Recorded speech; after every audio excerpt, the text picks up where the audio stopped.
The late afternoon sun cast long shadows across the polished marble floor of the Grand Marina Hotel as Pam Bondi pushed through the revolving doors, wheeling her small carry-on suitcase behind her.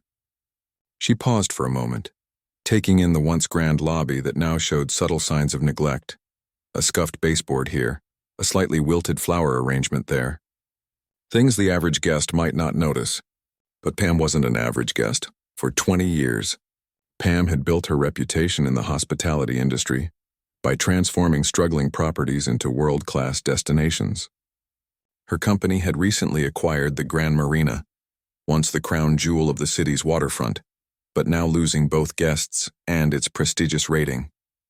The purchase had been finalized yesterday, but Pam had insisted on experiencing the hotel as an ordinary guest before announcing the change in ownership. First impressions tell you everything, she often said to her team. Today, she had left her designer suits and statement jewelry at home, opting instead for jeans, a simple blouse, and minimal makeup. Her blonde hair was pulled back in a casual ponytail rather than her usual polished style. She looked like any other traveler, exactly as she intended. 3 employees stood behind the front desk, though only one was helping a guest. The other 2 were engaged in conversation, laughing about something on a phone. Pam waited patiently in line, observing everything. A bellhop walked past a guest struggling with several bags without offering assistance. A child had spilled something near the elevators, but no one had noticed or cleaned it up. When her turn came, Pam approached the desk with a warm smile. "Hi there. Checking in for Bondi." The young man behind the counter barely looked up from his computer screen. "First name?" he asked flatly. "Pamela. I should have a Lakeview room reserved for 3 nights." His fingers moved lazily across the keyboard. "ID and credit card," he said, still not making eye contact. Pam handed over her driver's license and credit card. As the clerk processed her information, she noticed his name tag, Tyler. "Is this your first stay with us, Ms. Bondi?" he asked, though his tone suggested he couldn't care less about her answer. "It is," Pam replied. "I've heard wonderful things about this property." This wasn't entirely true. The recent reviews had been brutal, but she wanted to give them every opportunity to showcase their best service. Tyler snorted softly. "Yeah, well, it used to be nice." He glanced up briefly. "We're short-staffed these days, so don't expect too much." Pam raised an eyebrow but kept her expression neutral. In her company's hotels, such a comment to a guest would be grounds for immediate retraining, possibly termination if it was a pattern. "I see. Well, I'm sure it'll be fine," she said pleasantly. "Could you tell me a bit about the amenities? I saw online that there's a pool and spa." Tyler sighed as if she'd asked him to recite War and Peace from memory. "Pool's on the 3rd floor, open till 10. Spa needs reservations." He slid a room key across the counter. "Elevators are to the right. Room 7112. No mention of breakfast hours, Wi-Fi password, or checkout time. No direction to her room. No welcome to the hotel or wish for a pleasant stay. Basics that every hotel employee should cover. Thank you. Is there a welcome packet in the room with information about the hotel services?" Pam asked. "Should be," Tyler replied, already looking past her to the next guest. "Next!" Pam gathered her belongings and walked toward the elevators, making mental notes. The lobby, once impressive with its crystal chandeliers and marble columns, needed updating.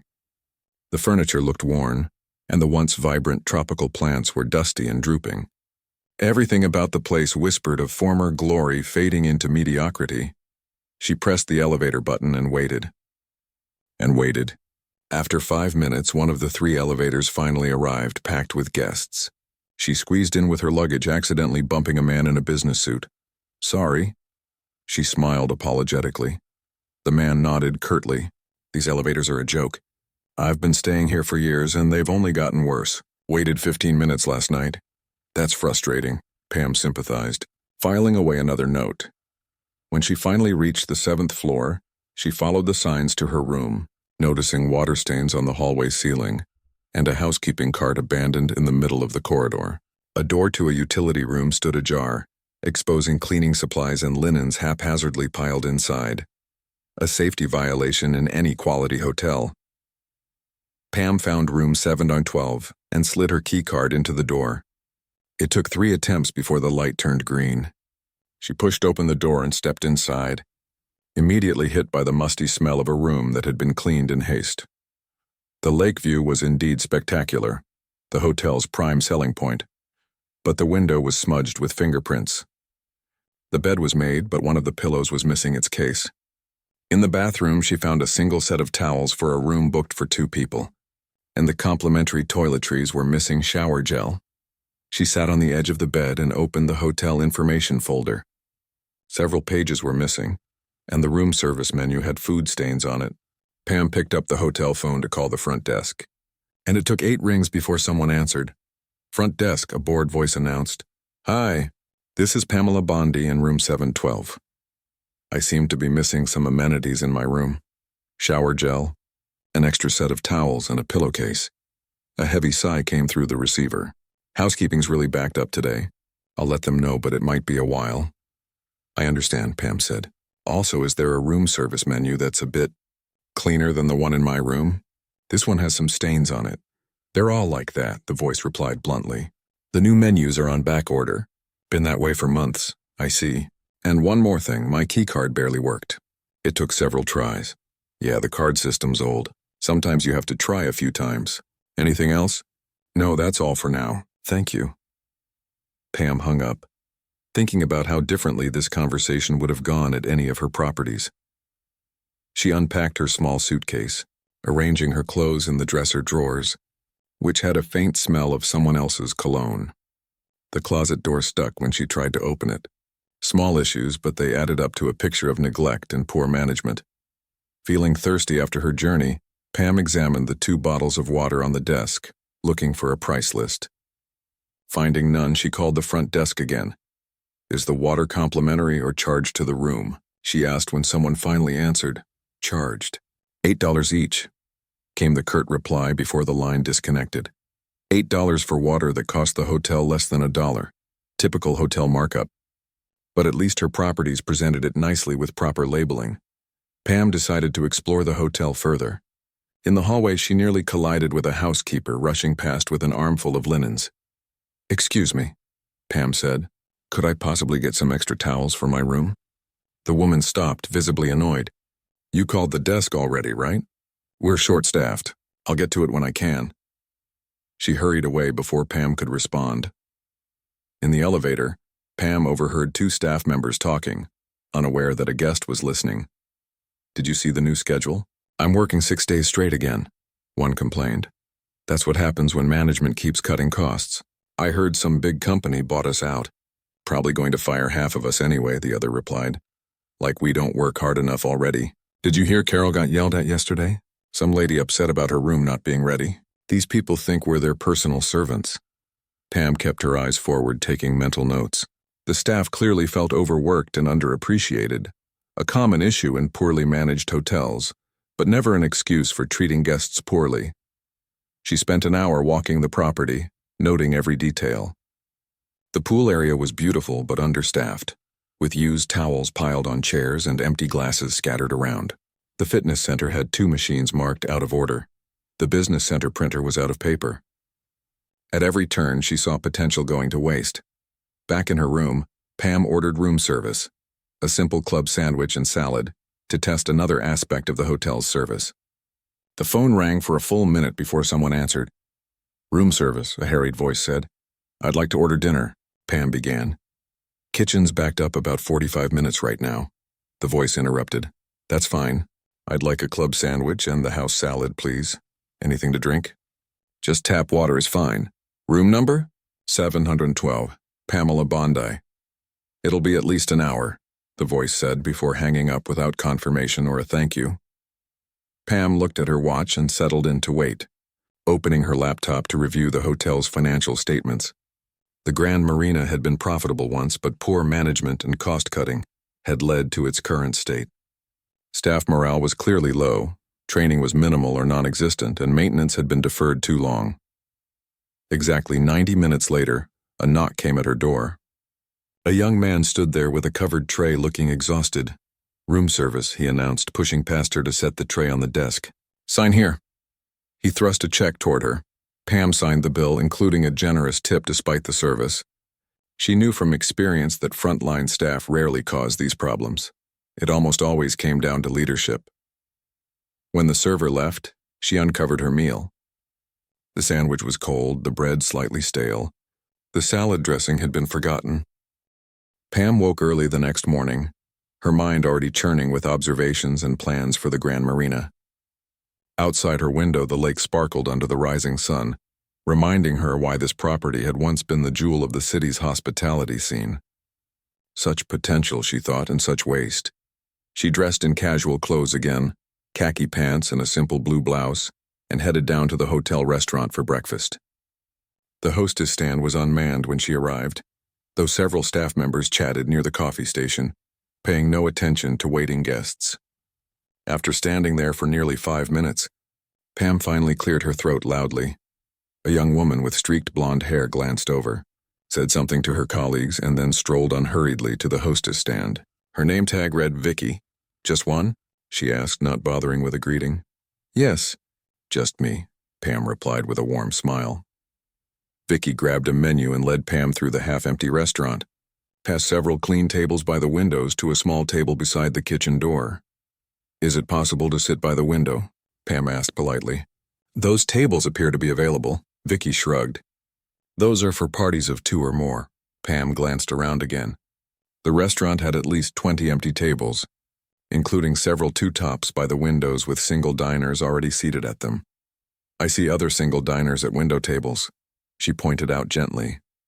Vicky's expression hardened. "Fine, whatever." She turned sharply and marched toward the windows, practically throwing the menu down when they reached a table. "Your server will be with you shortly." She walked away before Pam could thank her. 15 minutes passed with no sign of a server. The tables around Pam had been visited twice for coffee refills while she sat without even water. Finally, she caught the eye of a passing server.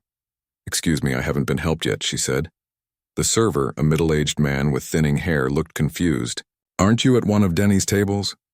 "I don't know who my server is supposed to be. I've been waiting 15 minutes. He sighed heavily. "I'll find out." Another 5 minutes passed before a different server appeared, a college-aged young woman who seemed genuinely frazzled. "I'm so sorry," she said, actually sounding like she meant it. There was confusion about table assignments. "I'm Lucia, and I'll be taking care of you." Her name tag confirmed it. "No problem," Pam said. "I'd love some coffee to start." "Coming right up," Lucia promised, and she actually returned quickly with coffee, water, and an apologetic smile. "Are you ready to order, or do you need a minute?" "I'll have the egg white omelet with spinach and tomatoes and whole wheat toast on the side, please." "Great choice. I'll put that right in." As Lucia hurried away, Pam heard Vicky's voice from nearby, speaking to another server while looking in her direction. "Another entitled guest who thinks she's someone important. Did you see how she insisted on a window table? Like the view is gonna make those egg whites taste any better." The other server laughed. "Maybe she's a food blogger. The ambiance greatly enhanced my toast experience." Pam took a sip of her coffee and kept her expression neutral. In her notebook app, she tapped out another note. "Host staff needs complete retraining or replacement. Table assignment system failing. Inappropriate staff conversation within earshot of guests." Her food arrived 20 minutes later, delivered by Lucia, who once again apologized for the wait. "The kitchen is running behind this morning. The omelet was overcooked and the toast cold. The side of fruit that was supposed to come with it was missing entirely." But Lucia's genuine attitude stood out in stark contrast to everyone else Pam had encountered so far. When Lucia checked back, Pam mentioned the missing fruit. "Oh no, I'm so sorry." "I'll get that right away," Lucia said, returning moments later with a generous fruit cup. "Is there anything else I can get for you?" "This is perfect, thank you." "You've been very kind." Lucia lowered her voice. "Between us, things are a mess here lately. Management keeps cutting staff while expecting the same service. Most of us are doing the jobs of 2 people. Pam nodded sympathetically. "That must be difficult." "It is, but that's no excuse for poor service. Some of my colleagues have just given up trying." Lucia glanced over at Vicky, who was now on her phone instead of attending to arriving guests. "Anyway, please let me know if you need anything else." After breakfast, Pam decided to explore more of the hotel. She visited the gift shop, where the lone clerk was so engrossed in a phone conversation that she barely acknowledged Pam's purchase of a magazine. Next, she checked out the business center, where half the computers were out of order, and the printer displayed a week-old sign saying, "Waiting for service." Just before noon, she stopped by the concierge desk staffed by an older gentleman named Howard according to his name tag. He was the first person to actually smile when she approached. "Good morning, ma'am. How may I assist you today?" "I was wondering about attractions in the area," Pam said. "I have the afternoon free and thought I might do some sightseeing." Howard immediately pulled out a map and began circling locations. "The art museum is wonderful just 3 blocks east, and the botanical gardens are spectacular this time of year." He gave her detailed directions and even called to check the current exhibit at the museum. "The modern art installation ends tomorrow, so you're just in time."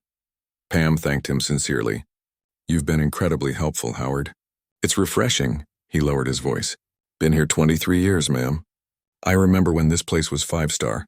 Standards have slipped, but some of us old-timers still believe in service." "The hotel is lucky to have you," Pam said, meaning it. "Will you need dinner reservations for tonight? I'd be happy to suggest some restaurants or make arrangements here at our dining room. Actually, I was planning to try room service again tonight. I had a sandwich yesterday that was—" She paused, choosing her words carefully. "Not quite what I expected." Howard winced slightly. "Perhaps I could suggest our downtown grill instead. The chef there is quite good.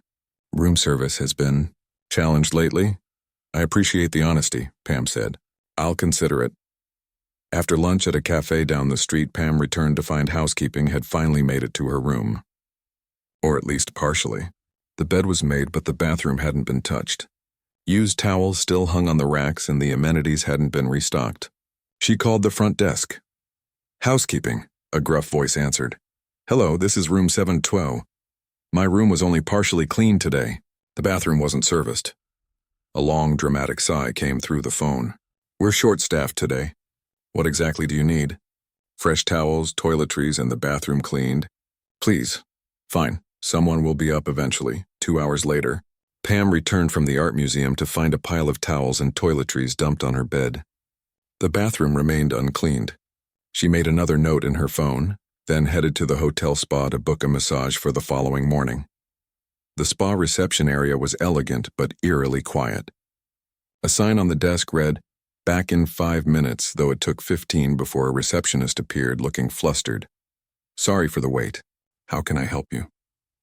"I'd like to book a massage for tomorrow morning," Pam said. The receptionist checked the computer. "We have 10 a.m. available." "Perfect. My name is Pamela Bondi, room 712. The receptionist typed slowly. "That's a 60-minute relaxation massage?" "Yes, that would be lovely. It's $150 plus gratuity." Pam nodded, knowing this was actually reasonable for a hotel spa. "We require a credit card to hold the appointment," the receptionist continued. "No shows will be charged the full amount plus gratuity." "That's fine," Pam said, handing over her card. As the receptionist processed the reservation, the phone rang. She answered it while still typing, wedging the receiver between her shoulder and ear. "Grand Marina Spa, please hold." She clicked a button and continued with Pam's booking without returning to the call. "All set for 10 a.m. Please arrive 15 minutes early to complete paperwork." As Pam turned to leave, she noticed the phone call was still on hold, the light blinking insistently, service failures at every turn. That evening, heeding Howard's advice, Pam dined at the hotel's downtown grill rather than risking room service again. The restaurant was busier than the breakfast area had been, with a more energetic atmosphere. She was seated promptly by a friendly host, and her waiter was attentive, if not exceptional. The food, however, was outstanding. Her grilled salmon was perfectly cooked, and the seasonal vegetables were fresh and flavorful. She made a note that the restaurant's chef had talent worth retaining. As she finished her meal, she overheard a heated conversation from the table behind her. "This is the 3rd time we've stayed here, and honestly, it's getting worse," a man was saying to his companion. "Remember when they used to have that wonderful manager? What was his name?" "Thomas," his companion supplied. "He retired last year. Such a shame. He used to walk the floor every night, greeting guests by name." "Exactly. Now you never see management, just overworked staff who couldn't care less." On her 3rd day at the Grand Marina, Pam woke with a sense of purpose. This would be her last day as an anonymous guest before tomorrow's big revelation. She'd seen enough problems to justify a complete overhaul of the hotel's operations, but she wanted to give the management team one final chance to show their true colors. After a quick shower, with lukewarm water that never quite heated up properly, Pam dressed in slightly more polished attire, dark jeans and a nice blouse. She wanted to look like a guest who expected to be taken seriously without revealing her executive status. Her first stop was the spa for her scheduled massage. She arrived 15 minutes early as instructed, but the reception desk was empty again. 10 minutes passed before someone appeared. A different receptionist than yesterday. "Do you have an appointment?" the woman asked without a greeting. "Yes, Pamela Bondi for 10 a.m. The receptionist frowned at the computer. "I don't see you in the system. I booked yesterday afternoon. A 60-minute massage. More clicking and frowning. Nothing under Bondi." Pam took a deep breath. "Could you check again?" "I received a confirmation and my credit card was charged." The woman sighed dramatically. "Let me call Kim. She was working yesterday." She picked up the phone and had a brief, whispered conversation while Pam waited. "Kim says she remembers you, but she forgot to enter it in the system. Our therapist is with someone else now, so my appointment was lost. Can you fit me in later today?" "We're fully booked. I can put you down for tomorrow." "I'm checking out tomorrow morning," Pam explained. The receptionist shrugged. "Not much I can do then. These things happen." "Will my card still be charged for the appointment I made?" "The pre-authorization should drop off eventually," she replied vaguely. Pam nodded slowly. "I see. Who's the spa manager?" "I'd like to speak with them. He's not in today." "You could leave a note, I guess." "And the hotel manager?" The receptionist looked increasingly uncomfortable. "You'd have to check with the front desk about that." Pam thanked her coolly and headed to the front desk, adding another item to her mental list of issues. Staff not taking ownership of problems and passing guests from department to department. At the front desk, she was greeted by Tyler from her check-in day, who looked no more enthusiastic than before. "How can I help you?" he asked mechanically. "I'd like to speak with the hotel manager, please." "Regarding?" "Several service issues I've experienced during my stay." Tyler's expression suggested he'd heard this 1,000 times. "I can take a message. He's in meetings all day. Is there an assistant manager available?" Tyler pointed to a woman across the lobby who was speaking with a bellhop. "That's Ms. Reynolds, the front office manager." "Thank you," Pam said, walking toward the woman. As she approached, she could hear Ms. Reynolds reprimanding the young bellhop. "Third complaint this week, Peter.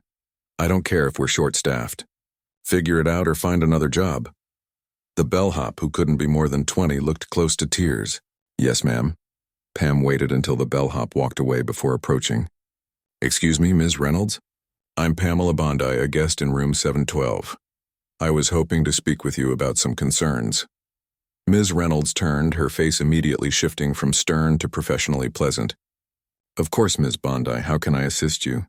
I've experienced several service issues during my stay, and I thought management should be aware." "I'm sorry to hear that. What seems to be the problem?"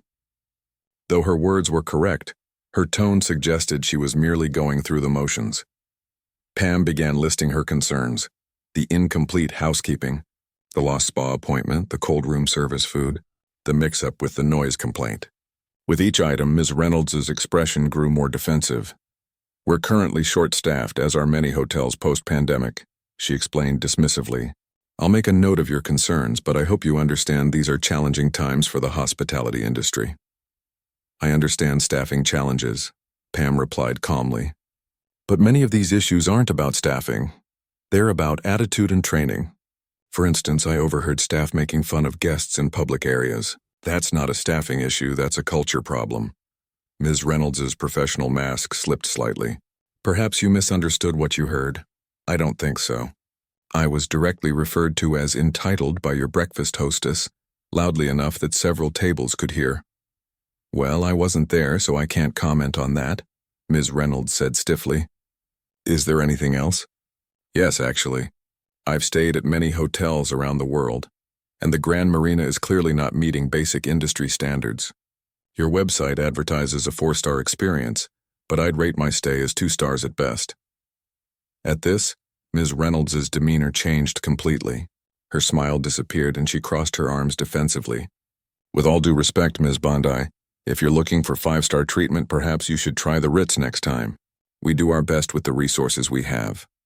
2 other staff members at the desk looked over at the conversation, and Pam noticed them exchange knowing glances.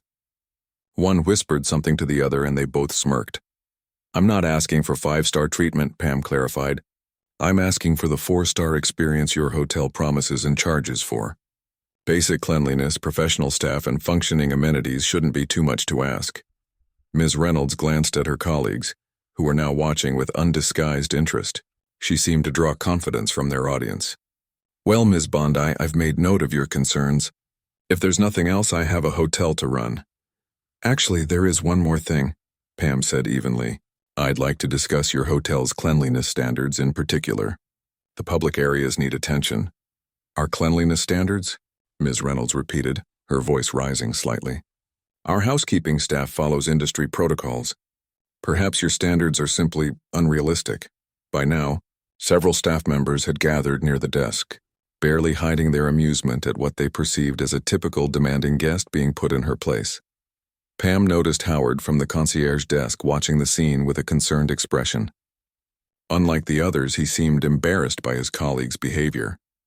"I don't think basic cleanliness is an unrealistic standard," Pam said calmly. "For instance, there's been a spill by the elevator since I arrived 2 days ago that no one has cleaned up. The fitness center has dust on the equipment that appears to be weeks old. These aren't minor details at a hotel charging premium rates." Ms. Reynolds let out an exasperated sigh and looked to her colleagues, playing to her audience. "I think we've covered everything we can here. I'll have the housekeeping manager review your concerns." Her dismissive tone made it clear no such review would happen. "Perhaps I should speak with the general manager directly," Pam suggested. "Mr. Peterson is extremely busy with the ownership transition," Ms. Reynolds replied. "He's not available to address individual guest complaints." Pam raised an eyebrow. "So you're aware the hotel has new ownership?" Ms. Reynolds nodded. "Some corporate chain bought us. We're all expecting cuts and changes. It's the usual story. Suits who know nothing about running a real hotel coming in to tell us how to do our jobs." One of the desk clerks chuckled. "Probably never even worked a front desk in their lives." Another added, "They'll be gone in a year when they realize hotels aren't just real estate investments." Pam absorbed this, maintaining a neutral expression despite the irony of the situation. "I see. And when is this new ownership taking effect?" "Tomorrow, from what we've heard," Ms. Reynolds said.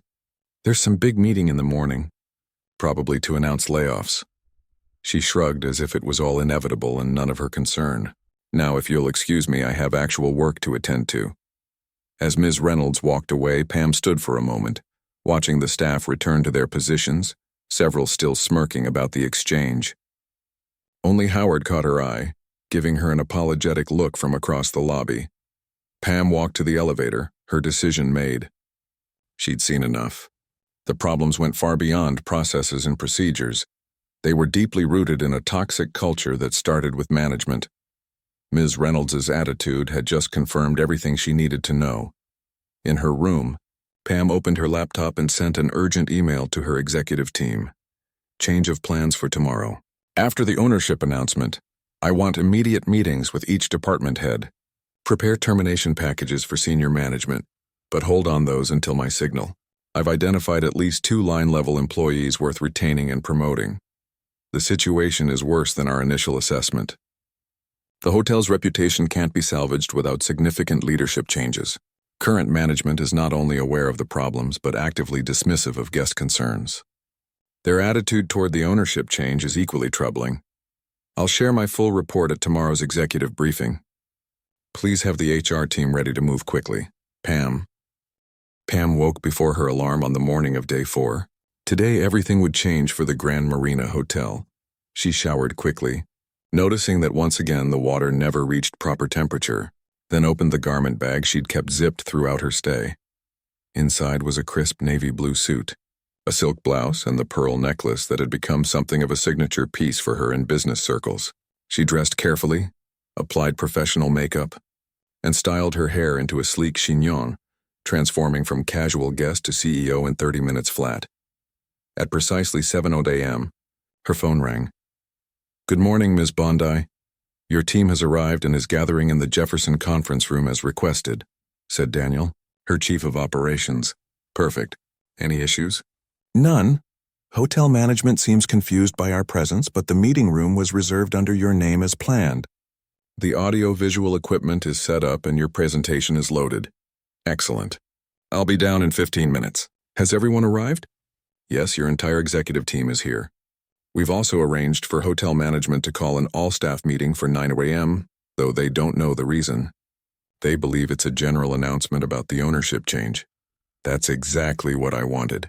See you shortly. Pam took one final look around room 712, which had been her home for 3 uncomfortable nights. She had a flash of sympathy for the countless guests who had paid good money for similarly disappointing stays. That would change, starting today. She took the elevator down to the conference level, where Daniel waited outside the Jefferson room. Tall and professionally dressed in a dark suit, he greeted her with a warm smile. Good to see you, Pam. How was your undercover stay? Enlightening, she replied dryly. And worse than we anticipated. They entered the conference room where 8 people sat around a polished table, Pam's executive leadership team. They rose as she entered, and she noticed the subtle looks of surprise on some faces. Despite knowing about her undercover mission, seeing their normally polished CEO looking like she'd just returned from battle seemed to drive home the reality of what she'd been doing. Good morning, everyone, Pam said, taking her place at the head of the table. Let's get started. We have a lot to cover before the all-staff meeting. For the next hour, Pam briefed her team on everything she'd observed. The staffing issues, the maintenance problems, the dismissive management, and the few bright spots like Howard and Lucia. She showed them photos she'd taken of dirty areas, broken equipment, and stained furnishings. In summary, she concluded, this property needs a complete reset, starting with leadership. Ms. Reynolds, the front office manager, personally dismissed my concerns and suggested I try the Ritz if I wanted better service. She openly mocked me to other staff members. Her HR director, Linda, winced. Not a good look for someone in her position. No, it's not, Pam agreed. But it reflects a culture that starts at the top. The current GM, Mr. Peterson, was nowhere to be found during my entire stay. Not once did I see a member of senior management on the floor during peak hours. What's your plan? Asked Frank, her CFO. A clean sweep of department heads with a few exceptions. I want to offer Howard from concierge a senior role. He's the only one who consistently demonstrated true hospitality. There's also a server named Lucia, who showed genuine care for guests. We build around people like them. Her team nodded in agreement.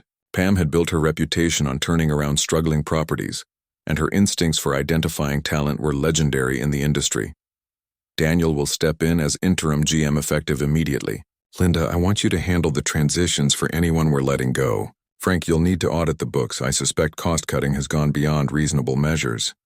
Each executive received specific assignments for the next 30 days. At 8:45, Pam concluded the meeting. Let's head to the Grand Ballroom. It's time for some truths to be told. The Grand Ballroom, despite its name, showed the same signs of neglect Pam had noticed throughout the hotel.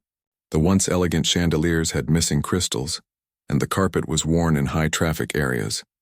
Still, it was large enough to accommodate the hotel's entire staff, who were now filing in with expressions ranging from curiosity to dread. Pam and her team stood at the back observing. She recognized many faces.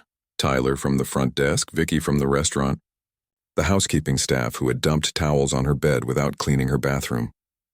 Ms. Reynolds arrived looking annoyed, checking her watch repeatedly as if the meeting was an inconvenience. At 9 sharp, a nervous-looking man in a rumpled suit took the small stage.